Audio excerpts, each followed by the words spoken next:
Welcome to Innovate and React. I'm your host, Kevin Hares, and today we will be talking about sustainable alternative to crude oil for the chemical industry, which can grow on the fields around us. Oleochemistry makes natural occurring oils accessible for the chemical industry. And for this topic, I'm very excited and honored to have one of the mentors from my PhD time on the show, Dr. Thomas Seidensticker, Group Leader at the Chair of Industrial Chemistry at TU Dortmund. Thank you for joining me, Thomas. Hi, Kevin. Thank you for having me. Yeah, maybe let's start with what is oleochemistry and how did you get there?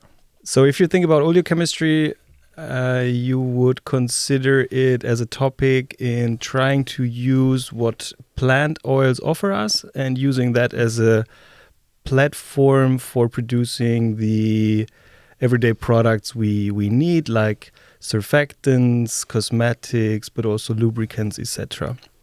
Mm-hmm. So plant oils are triglycerides in general. So they offer hydrocarbon chains, which can be functionalized, but also, of course, are lipophilic.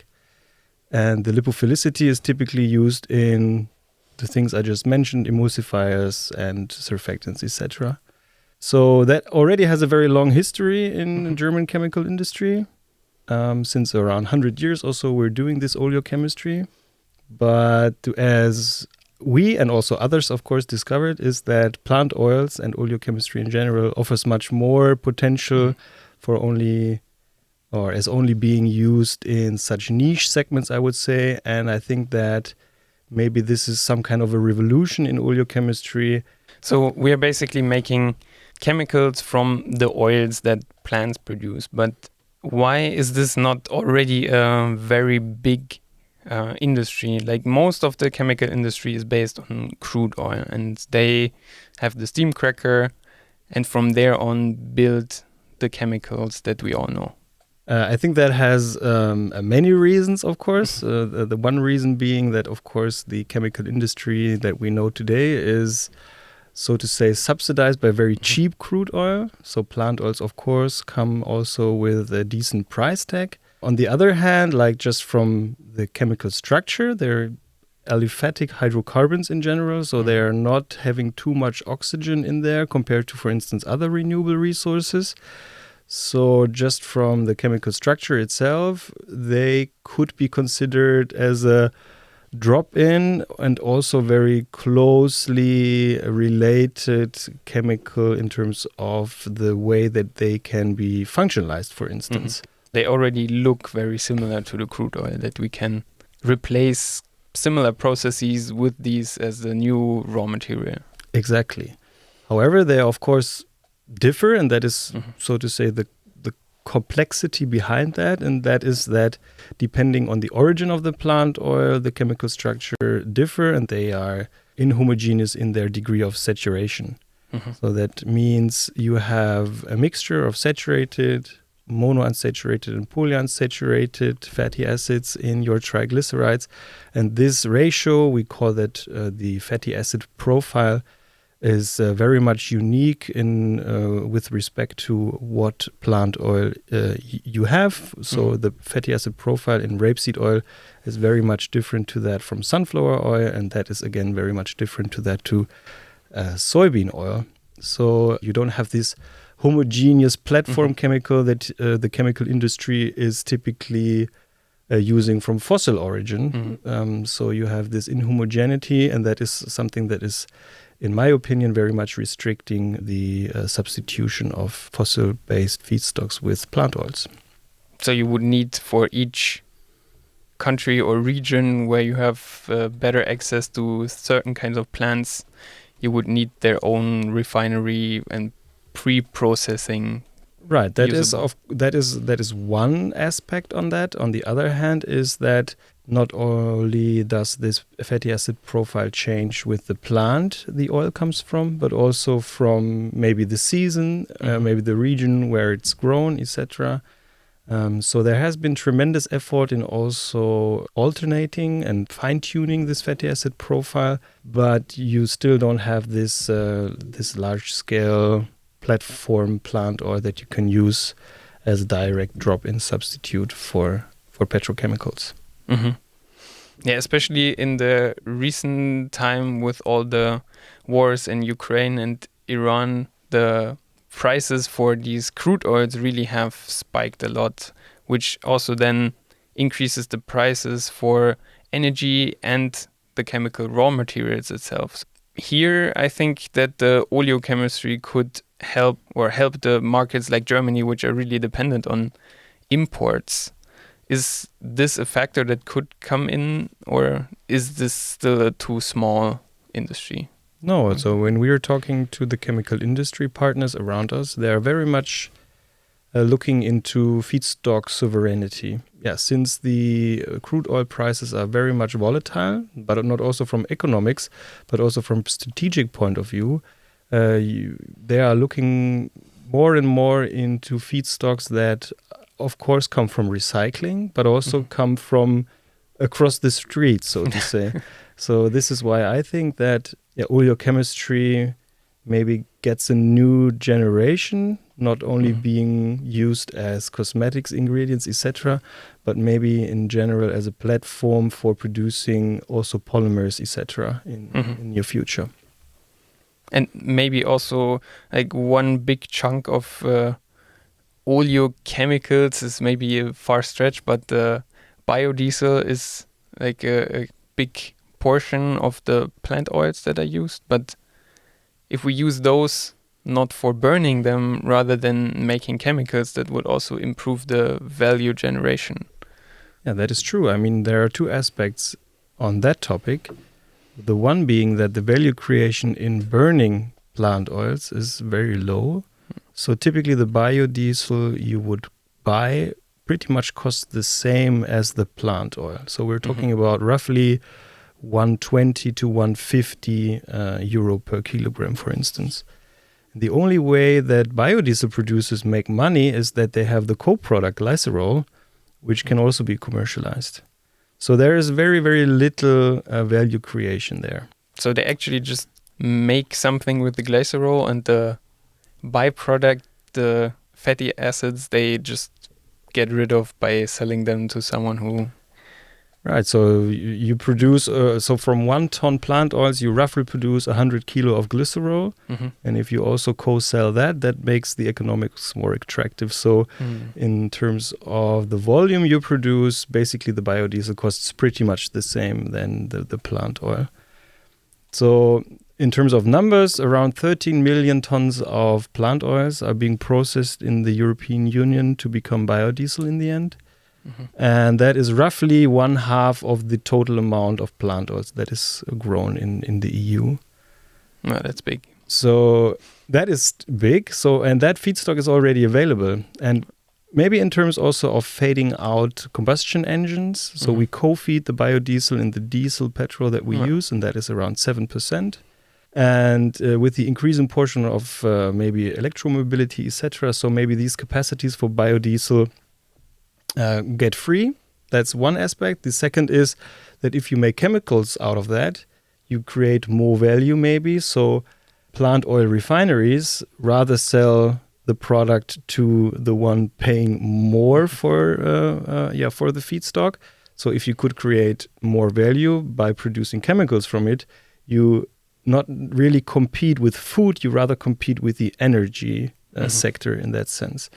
And that is also something that the plant oil community itself wants. So they really want to have this third pillar of commercialization, not only food, not only energy, but also chemicals. Because you already mentioned the Ukraine war and other uncertainties in our today lives. So they want to react to the coming issues in the future, and to be not only reliable on 2 pillars for commercialization, but rather than on 3. So that's like on the commercial. So yes, we have enough oleochemicals, and so yes, we can. We don't need necessarily to compete with food production. It's rather the energy sector we would compete with if we produce chemicals from that. I mean, that's often an argument that is brought up, that the oils could theoretically also be used for food, right? Yes, of course, and they are. And it is not like, I mean, if you go from the caloric value that human do intake, it's not like the fat has not the largest proportion. So yes, I think that we will not compete with food in that sense, rather with the energy sector. And already today, we have huge areas that are used in Germany for producing rapeseed oil for going into the biodiesel. So if you would just use this land for producing chemicals, you don't need more land. You just compete with the energy sector in that sense. So that's one aspect. And the second aspect, I think, in terms of circularity and also on reducing maybe also the CO2 content in the air, is that if you grow rapeseed oil, for instance, you do bind the CO2 via photosynthesis, of course, in the plant then. And if you just directly burn it again, the CO2 gets released already. No. So you don't really have a CO2 sink there. Short cycle. Right. That's like an annual cycle, so to say. So you don't really make a point in reducing CO2. However, if you would use, for instance, the plant oil and do a totally new way of producing, for instance, mattresses or foams, memory foams for your car seats, etc., those typically have a lifetime of maybe 10 to 20 years. So you would really have like a sink also in CO2 via photosynthesis. You have an uptake, and then you store the CO2 in the products.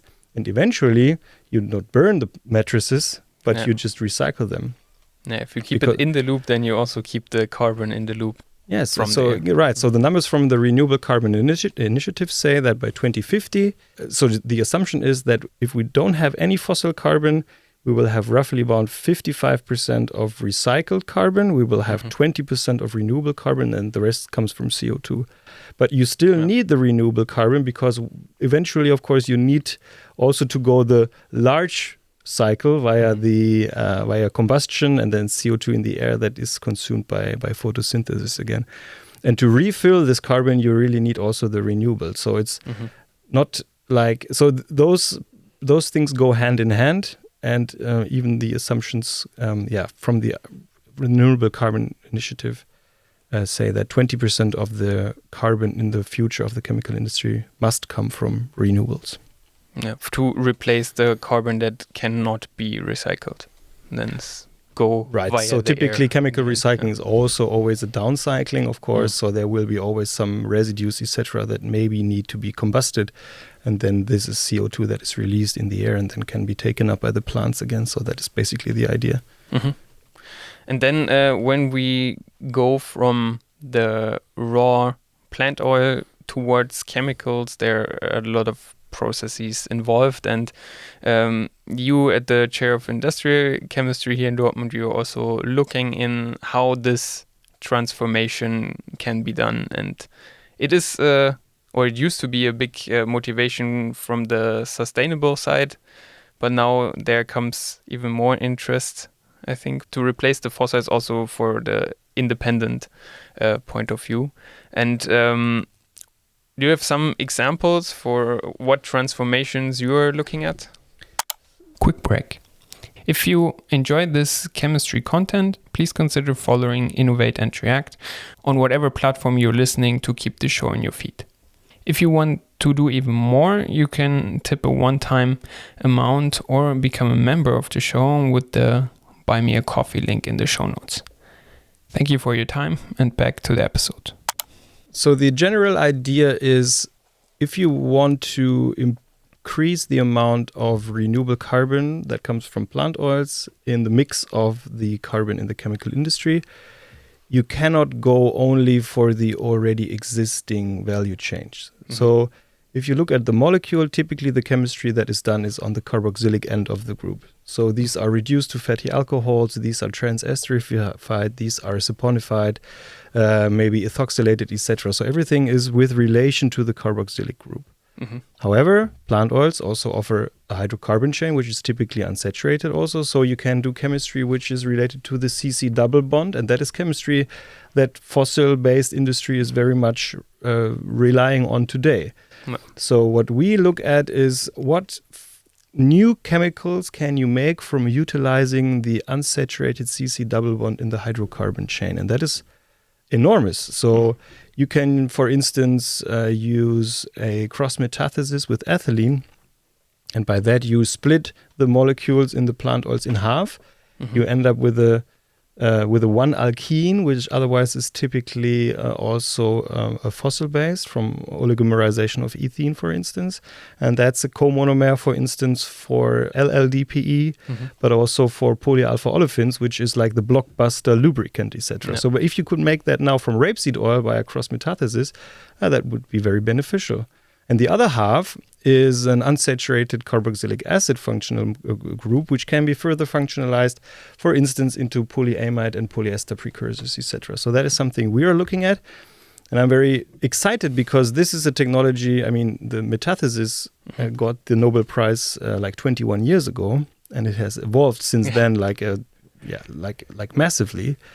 And just in October this year, the very first plant of rapeseed oil metathesis will be going on stream in Germany. That's a company called Verbio. So typically Verbio was a company that sold biodiesel and other energetic materials, biomethane, etc. Okay. And they decided they would like to go like the story I just said. So there is no real value in only burning these. So can we make chemicals from that?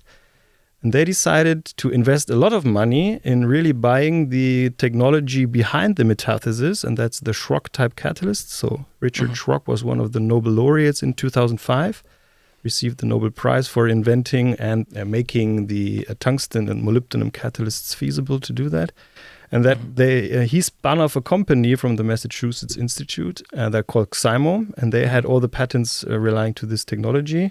And Verbio just bought this total company, so now they have all the IP for performing this ethanolysis reaction with the Schrock type catalysts.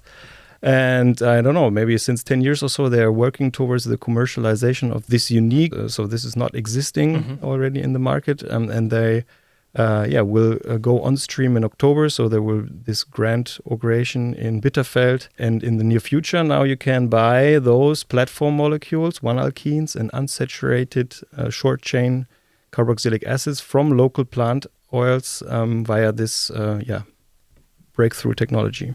No, interesting. So this would also provide then one chemical that is exactly the same that you can also get from the fossils. So that can be used as a drop-in for just replacing some fossil feedstock.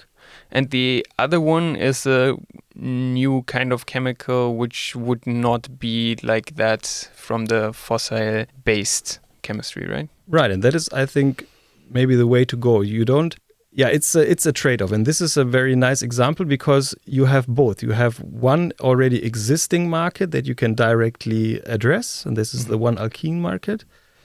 However, you don't really, you also utilize the chemical beauty that is already in the plant oil itself by providing also maybe alternative strategies. And that is, I think, very important for also here the chemical industry in Germany and in Western Europe, because for us to compete with the global chemical industry, I think we really need to be innovative. Yeah. So we need to be the first to do things. We need to look at maybe what new pathways can be generated. Maybe we can, for instance, we can get around a value chain having 4 to 6 individual steps by using what nature already provides us, and maybe then directly substituting or jumping a few of the value creation steps, and maybe having a more leaner production of the products we need in everyday life. Yeah, right. Because the fossil chemistry works basically by chopping the big oil molecules into very small pieces and then building with small building blocks to the chemicals that we sell. But the beauty in the oleochemicals is that there are already some very useful functional groups in it. And now we have to find some processes, some catalysts that can better deal with those to address the other side, which is again the alkene, just as in the fossil-based. So it's we have to find a new way, basically, for these processes. Correct, yes. And we really need to take the risk, I think, and that is something that not all of the chemical companies today are willing to, because of course the times are quite tough. This is why exactly very much like the example of Verbio, because they really did dare to take that risk. They were investing millions and millions of money because they were really, they're thinking beyond what is in the next 5 years or so. They're really thinking beyond, and they want to tackle the challenges for the next 10, 20 and the years to come. And this is why I like this idea also as maybe an ambassador to say, okay, we really can do that here in Germany. So the idea that you perform during your PhD, your chemical lab, so my PhD students, for instance, are also working on metathesis catalyst. That really can be done on industrial scale at a commercial level. Yeah, that's also a big motivation for new PhD students to see that this research actually goes to the market. And in Germany, we have a very good research apparatus, I would say. Like, we have a lot of funding, we have big research institutes, many universities, which all provide great innovative solutions. But I think what was lacking in the recent years and now is slowly getting better is to bring also these technologies to the market and try to, for instance, put it in a startup and try this, because the big chemistry companies, they are a bit like these giant tanker ships that are very slow and not really maneuverable. Right. And then trying something new is not as easy. But startups can just try something, and then, it's a different kind of risk they can take. That's totally correct. So I think the disruptive ideas really need to come from those startups. But I also think that these large corporates really need to rethink how they do innovation. So I think that open innovation is also maybe an aspect that we should go for, because for the future of the chemical industry in Germany, we're all sitting in the same boat. No. So I think we don't really need to name all the huge companies that are close by here, but they're all sitting in the same boat. So we really need to do something for the total chemical industry, not for individual companies. And I think, there really needs to also be a shift in thinking how we do innovation. So I also take a risk, although maybe it is not in the very short term economically for me, but it is a good sign, for instance, for the ecosystem here in North Rhine-Westphalia, particularly where we are, but also, of course, in Germany and Western Europe. And we see some aspects where that really changes, but it's not yet in all of the companies. So we see that, for instance, the companies having a corporate venture arm, for instance, they already know how to talk to startups also. But look, these, so medium to large scale companies, they don't have that. And they're struggling, of course, today with the high energy prices, with the competitiveness compared to China imports, etc. And if they don't do some things, so since they're very much struggling at the moment, I think that, these are hard to talk to because they're not really willing to take a risk. I mean, if you are now implementing new molecules into the value chain, there's a lot, of course, also of bureaucracy that you have to take. I mean, you do maybe have to take REACH registration. If it's not a direct drop-in, you, of course, also have to invest maybe only adjusting, but still you need to change something in your everyday work. And that is, of course, associated with maybe costs. And you don't really know if that will pay off in maybe 3, 4, or 10 years. That is something that needs to be changed. So what I see is, what could really help is to bridge that gap from academia and Spinoff to really implementing new value chains, new molecules into the market, would be that those companies would be willing to pay an extra price for those pilot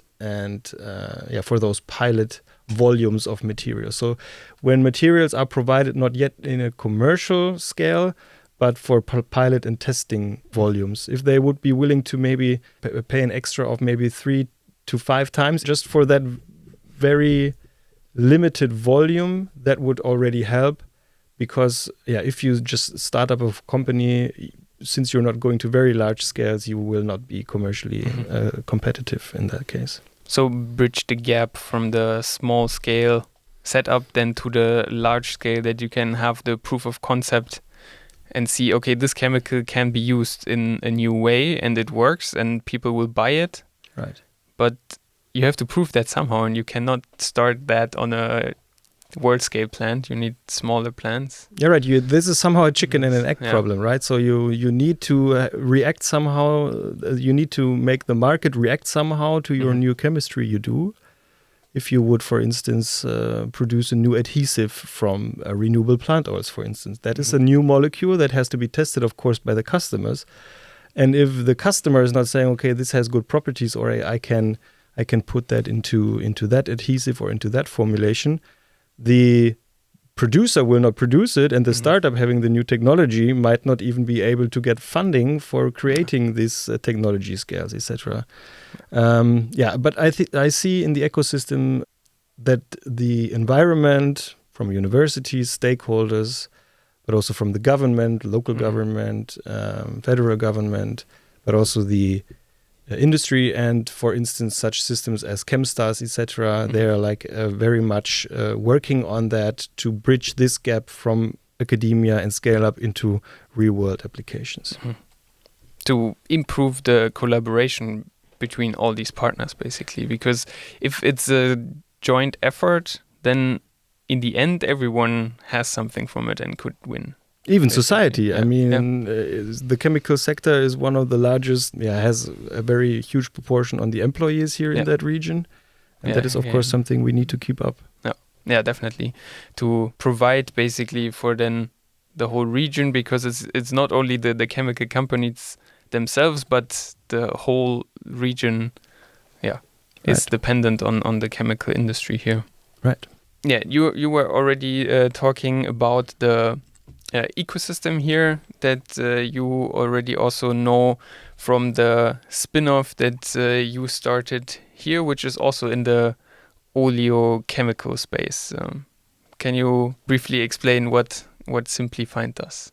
So I was talking about the different degree of unsaturation of these different plant oils, and that this is a hurdle why plant oils cannot be used as a drop-in solution for petrochemicals. And the solution in principle, of course, would be, and that was what I was proposing to get funding for, was if you would invent, or if you would use, not invent, in that place I just wanted to use, a selective hydrogenation process, you would in principle get rid of all the polyunsaturated portions of the plant oils and just leave the portion that is monounsaturated behind.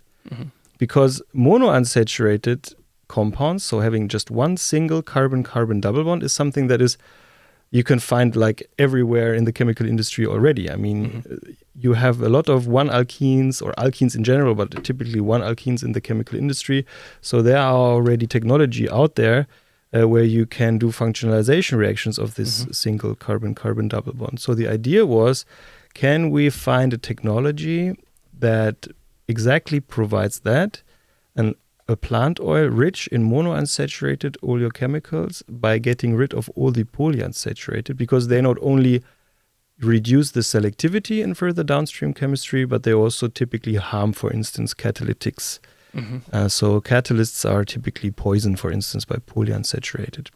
And we found our own technology that on the one hand does that very selectively, so we can now do hydrogenation reactions of rapeseed oil, etc., and get a product that is rich in monounsaturated, like 85%, by having no proportion of polyunsaturated. And that is something that chemical industry does not know yet, but they were very keen in getting to know these products. So very early on, we already provided the chemical industry with our semi-hydrogenated plant oils, and the feedback was so fantastic that we, in the first place, filed a patent on this technology, and in the second, also because the transfer of a technology into real-world application was very much promoted by TU Dortmund University. We decided then in 2023 or so to go to our own mission and spin off Simplyfined, and we're still doing that. and we're currently scaling up that technology here at TU Dortmund. And in the next few months, we will also leave university and then go to be a real world company, then scaling that technology. Mm-hmm. And that would really help in making the plant oils better accessible for the chemical industry, right? Right, and that is exactly the feedback that we get from numerous industrial sectors. So we're talking about lubricants, we're talking about polyols for polyurethane applications, we're talking about cosmetics, surfactants, etc. So all these numerous chemical sectors, they are interested in changing their feedstock composition. And since plant oils are quite cheap, not as cheap as fossil-based carbon, but still quite cheap, and they are already industrially available, that is definitely something that industry wants to look in, yes. Mm-hmm. Yeah, it takes the complexity out of the raw material. Right. And since you are also teaching at university and supervising PhD students, and then, also having this spin-off, how do you combine this together? Like me personally, in investing very much time at the moment. So currently I'm doing both, more or less. So I still have my own research group. I still have my academic background, teaching, supervising PhD students, also writing grants, etc. But I'm also involved in that spin-off. So currently that's of course a lot of work, but I mean, it is very exactly the chemistry I always wanted to do. Mm-hmm. So it does not really, I mean, it is of course investing a lot of time and it is work, but I think in the end it will pay off. And I cannot really tell you how the combination of those two aspects will look like in 2 years. Mm-hmm. But for the moment, for me, that works because still Simplyfined is sitting at university. So I just can sit in my very own office and just combine that. But for the future, that definitely has to change. And I'm pretty sure I will invest more time in Simplyfined because since I'm doing oleochemistry already for 10 years or so, I have a lot of contacts in industry, but also into this, in the different stakeholders that you need to talk to. And I think that could be very helpful in scaling that technology market-wise, yes. Yeah, definitely. And I think it's also that you are at the university, you can also have this basically as an output for the research. Like right. In the end, the spin-off is an output of your research at the university. Yeah, and that is something that also slowly evolves. So what I'm experiencing when I go to scientific conferences, particularly in the area of sustainable chemistry, for instance, if you talk to Warner or Anastas, etc., to the American guys, typically, if you go to chemistry conferences, what was that you just cite your Nature, Science, and JACS papers. What you more often see is that they don't quote their own, or they don't cite their own literature, but they say, okay, I have spun off maybe 50 companies, etc. Oh, okay. So this general idea in I'm not creating impact with my research when I just publish it in high-ranked journals, but I do create impact in spinning off companies. And that is something if you look for that and if you go to these sustainable chemistry conferences, you experience more and more. So there's also a change in that system that companies and this transfer is something that has a value and can be used also for your own career advancement, so to say. And here for this region, TU Dortmund is very supportive in that. So since the spinning off of companies from the university and this transfer is one of the 3 pillars of what university is aiming for, this transfer thought is very much promoted, and the university is very much supportive in doing that, providing, of course, advice, but also rethinking different procedures. For instance, so the IP management, that is also the university willing to change. I think in the end, it also feeds back into the research, or Like I suppose that it will also bring some value for the university back. Like you found a company and then probably the university also gets some money for the patent, or how does that work? Does the university also profit from a spin-off? Yes, of course. So the IP transfer is something that university also profits from. I mean, they're not making a fortune out of it because they are very supportive in terms of making startup-friendly contracts also. So to not abstract too much money from the very early startup. Yeah. So this is also something where university is supporting. But if you think about the reputation of the university as a whole, so I think also that is changing, so that universities more and more, rather than saying, okay, we have these grants, we have these research training groups, we have these excellence clusters, etc., they are more and more also citing, we have spun off this company and we're into that system, etc. Yeah, that basically feeds also back into the whole system, and then it grows as a total, because in the very long run, maybe those companies also support research at the university if they are getting super successful, or even some other companies join together. Yeah, industry corporations are always also a big thing for universities. Yep. So I think it's beneficial for most of the stakeholders. Mm-hmm. Yeah, and how do you see the oleochemistry evolving in the future? Where do you see, this industry going? I think oleochemistry will access more and more markets. Mm-hmm. If you go, for instance, to the polymer market, that is one of the largest markets in the chemical industry. And I think we will see more and more oleochemicals and renewables in general providing bio-based platform chemicals for producing, in the first place, high-performance polymers, but then in the long run, maybe also typically blockbuster polymers.